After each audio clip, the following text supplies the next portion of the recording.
Hey there, welcome back to my channel Evolving Being.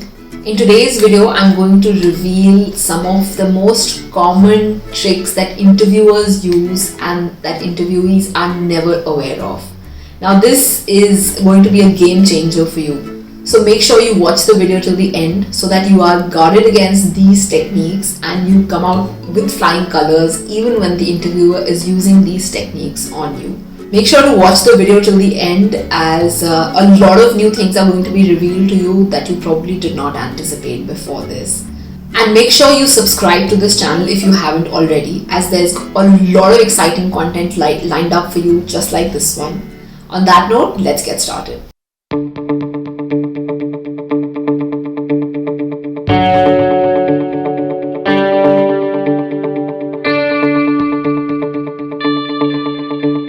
Now, I had been on the interview panel of a prominent liberal arts university in Delhi, and while I was there, some of my seniors and cohort members shared these tricks with me, and they have used it in their interviews. I used it in my interview process, and I have also passed it on to others on the admissions panel.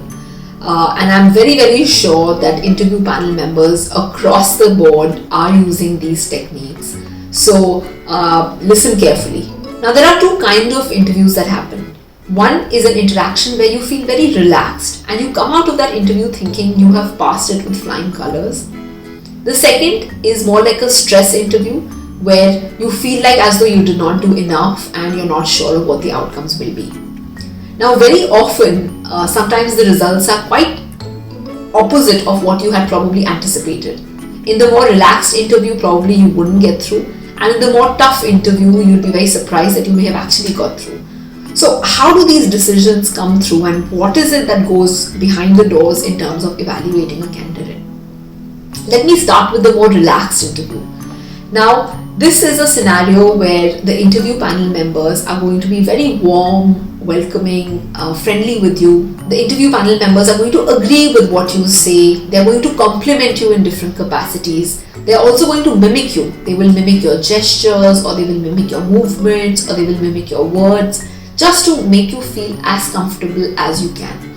You will almost feel like as though you are sitting with a group of friends and this is not really an interaction. Now, once this is through and they've been able to build that rapport with you, they're going to start digging into specific questions on your personality. And what are the kind of questions that they're going to ask? It could be as simple as, what does a day in your life look like? Or who's your best friend? What was where did you travel last? Any new travel experiences that you've had? And you will feel so candid with them that you'll share everything. Probably even some of the details that you could have left out. And that's where the trick is. They'll be able to bring out those details from you and assess your true personality. And this can only happen in a setup where you are completely relaxed. This cannot happen if you have even an iota of anxiety in you. So they will do everything possible to relax you down. Now what you have to do is, if you observe any of these indications where they are constantly agreeing with you, or they are complimenting you, or they are mimicking your styles, your words, etc., be cautious that this could be a potential trap.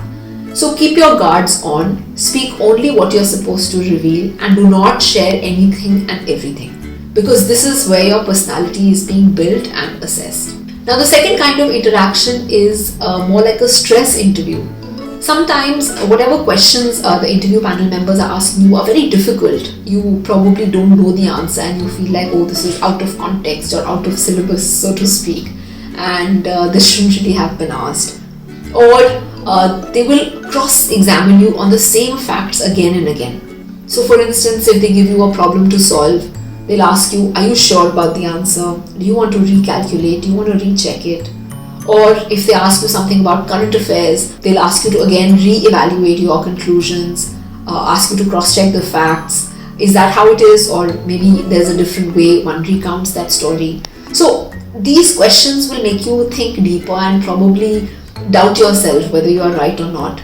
And in a rush, in a hurry, you may also give in to some of these traps and then probably not be sure of what you were sure of earlier. And very often they will negate what you are saying. They will try to push you in a corner, cross-question you, examine you again and again. So you say something and then they will question that. You say something, they will question that again. So you will feel sort of pressured and cornered in some sort of a way. Now, this is also a technique which is often used by interview members. They want to see your grit, your determination, your resilience, and how sure and confident you are of yourself. And the way to circumvent this sort of interaction is by actually being confident in whatever you are saying. Make sure you thoroughly research whatever domain you are being interviewed for, and also very well prepared, particularly on everything you mentioned in your resume. It's only when you're well researched and well aware will you also come out very confident in your interactions. And once you're confident, even if they cross question you, you can rethink through it, but stick to the facts that you have on the ground and be open to feedback. So even if they bring a new line of reasoning, be open to incorporating that. That will show that you're thinking on your feet and you're confident and you're able to handle the situation on the spot.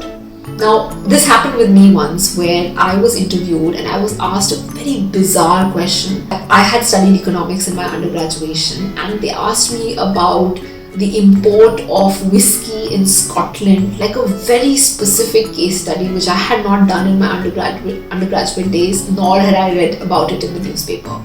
And that question sort of put me in a pressure and made me wonder about, okay, now I don't know the answer to this, and sort of, could have spiraled into a more negative space. But I was very cautious and aware that this question is not really meant for me to answer, but more for me to apply my thought process to. So once you're aware of these tips and tricks, the next time a situation like this comes in, you'll be able to handle that context very easily, simply because you're aware of it. So make sure you share this with others as well, in case you have your friends and family who are appearing for interviews. And if you have gone through a situation like this, please mention it in the comment section below. And let me know if there are other tips and tricks that you have come across or other techniques that interviewers use. I'll be very happy to hear from you on that regard. And in case you want to practice mock interviews for whatever interviews are coming up, be it for higher educational opportunities, for work, for new work opportunities, etc., feel free to write to me in the email address given in the description box below. All the best for any of your upcoming interactions, and take care. Don't forget to hit the like, share and subscribe button. See you in my next video.